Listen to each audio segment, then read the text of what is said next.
Hello everyone, इस video में उदाहरण 3, उदाहरण 4 को सोल्व करेंगे और उदाहरण से एग्ज़ाम में पूछे जाते हैं प्रश्न, इसलिए मैंने इस प्रश्न को लेकर आया हूं। और ये गुणनखंड है, तो मूल ज्ञात करने के लिए एग्ज़ाम में पूछे जाते हैं, तो मैंने सोचा कि क्यों नहीं उदाहरण को सोल्व करके आपको बताऊं।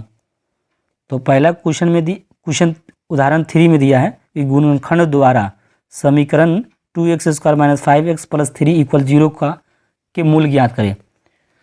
तो मूल ज्ञात करने के लिए कहेगा ना, तो आप इसमें समझिए कि x और x का वैल्यू निकालने के लिए कहा जा रहा है। तो इसमें ये द्विघात, इसका पावर 2 है, इसलिए द्विघात समीकरण है और इसका मूल 2 को निकलेगा। तो आइए निकाल के दिखाते हैं। मैंने इस इक्वेशन को यहाँ लिखा था और इसे मैं गुणनखंड करूँगा।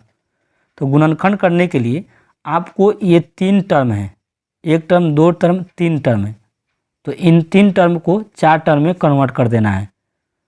तो आपको फर्स्ट टर्म दिख रहा है और थर्ड टर्म में कुछ छेड़खानी नहीं करना है, कुछ टॉर्चर नहीं करना है। बस सेकेंड जो मिडिल टर्म है, तो इस मिडिल टर्म के स्थान पे मैं 2 टर्म लाऊंगा। तो ये जैसा है ना वैसे लिख दीजिए। 2x² है ना, 2x² रहने दीजिए। यहाँ पर क्या है, +3 है तो +3 रहने दीजिए, 0 है तो =0। मैं इसमें कोई छेड़खानी नहीं कर रहा है, बस मिडिल टर्म के स्थान पे मुझे 5 लाना है। 5 के स्थान पे 2 टर्म लाना है। तो कैसे लाएंगे, तो क्या करेंगे, ये 3 और 2 को गुना कर देंगे, 3 दूनी 6। तो 6 को 2 संख्या से बनाना है मुझे। इसमें क्या संख्या बनाएंगे, 2 को। तो कैसे करेंगे, 2 से डिवाइड करेंगे, अभाज्य गुणनखंड करेंगे, तो 2 × 6। तो अब बताइए, इसको हम -5 के स्थान पर क्या -2 - 3 लिख सकते हैं, क्योंकि 2 को और 3 को जोड़ेंगे तो -5 हो जाएगा। इसको गुना करेंगे तो 10 के 3 दूनी 6 के बराबर हो जाएगा। देखिए यहाँ 6 है ना, 6 के बराबर हो रहा है। तो ये 5 के स्थान पे 2 गो टर्म हम यहाँ पर लाएंगे, तो -2x और -3x, क्योंकि x लगा था तो x लगा दीजिए। ओके, आपको समझ में आ गया होगा। अगर इससे नहीं समझ में आ रहा है तो दूसरा तरीका समझिए। देखिए, ये आपको फर्स्ट टर्म है, ये सेकेंड टर्म है, ये थर्ड टर्म है। तो मुझे क्या करना होता है कि फर्स्ट टर्म और थर्ड टर्म को गुना कर लेना होता है। तो 2x² को 3 से गुना करेंगे तो क्या होगा, 6x² हो जाएगा। और 6x² में जो अंक है, जो नंबर दिख रहा होगा, उस नंबर को खाली ले लीजिए और उसका अभाज्य गुणनखंड करिए। तो 2 × 6, ये 6 आया ना। अब इस 6 को है ना मध्य टर्म में हमको फिट करना है। मध्य टर्म में क्या है, मध्य मतलब मिडिल टर्म में क्या है, -5x है, तो मुझे -5x लाना है। तो देखिए -5x है तो ना, तो यहाँ पर 2 टर्म को मिल गया, 2 टर्म 2 संख्या मिल गया है। तो इसको लिख सकते हैं -3x और -2x, इसको जोड़ेंगे तो -5x हो जाएगा। देखिए हो गया कि नहीं हो गया। इसको गुना करेंगे तो 3 दूनी 6x² के इक्वल आ रहा है कि नहीं। तो दोनों को सेटिस्फाई करना होना चाहिए। दोनों को जोड़ने पर -5x आना चाहिए, इस दोनों को गुना करने पर 6x² आ जाना चाहिए, तभी आपका ये संख्या यहाँ फिट होगा। तो मैंने यहाँ 3x लिखा है और यहाँ पर -2x। तो क्या हो गया, इसमें -2 को पहले लिख दिए हैं, ये देख रहे हैं ना, -2 को, और -3 को बाद में लिख दिए, कोई दिक्कत नहीं होगा। अब क्या करिए, 2 कॉमन है दोनों में, देख रहे हैं, 2 x कॉमन है, दोनों में x है, तो जितना कॉमन हो सके उतना कॉमन लीजिए। तो इसमें 2x दोनों में था, मैंने 2x कॉमन ले लिया।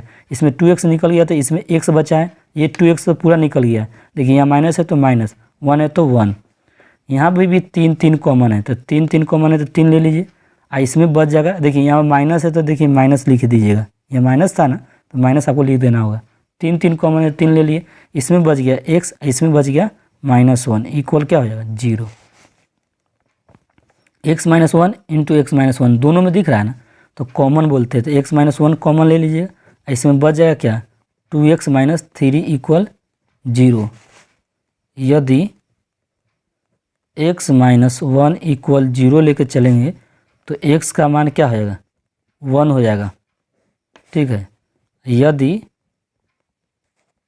2x - 3 = 0 लेकर चलेंगे तो x का क्या होगा, ये 2x हो जाएगा। ये 3 जो है ना, -3 इधर जाएगा तो क्या होगा, प्लस हो जाएगा।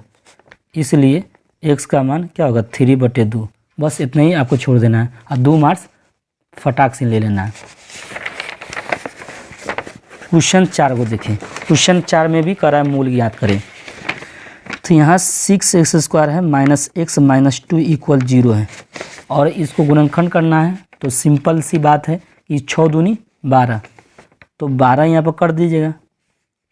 देखिए दोनों मेथड बताए थे, दोनों तरीके से आप कर सकते हैं। तो यहाँ 6 दूनी 12 कर दिए, 12 का अभाज्य गुणनखंड करना है।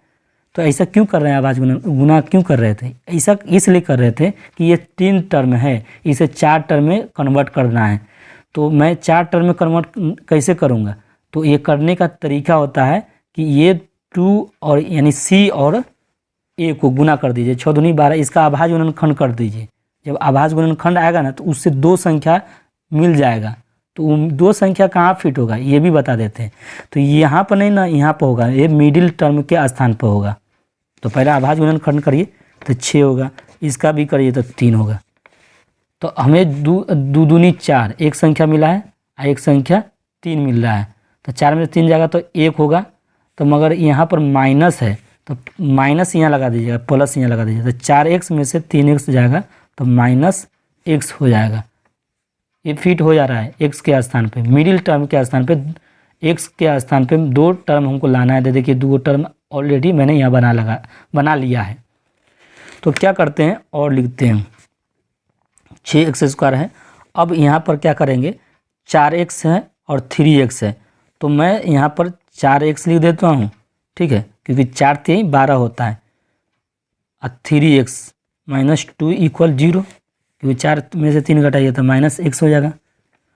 अब देखिए कॉमन लीजिए, इनमें 2 कॉमन है और x भी कॉमन है तो ले लीजिए। इसमें 3x और इसमें -2 है तो 2 आ गया।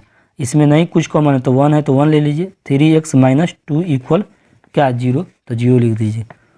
और लिखिए, देखिए 3x -2 3x -2 दोनों में तो कॉमन लीजिए।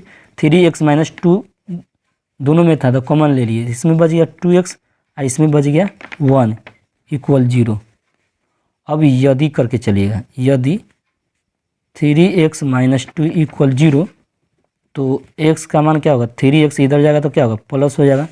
इसीलिए x का मान 2/3 हो जाएगा। यहाँ पर भी यदि लिख के चलेंगे तो यदि लिख दीजिए। यदि 2x + 1 = 0 तो 2x बराबर क्या होगा, -1। इसीलिए x का वैल्यू क्या हो जाएगा, -1/2 हो जाएगा। बस x का वैल्यू मूल ज्ञात करने के लिए कहा जा रहा था, मैंने मूल ज्ञात कर दिया। बस इतना ही। Next video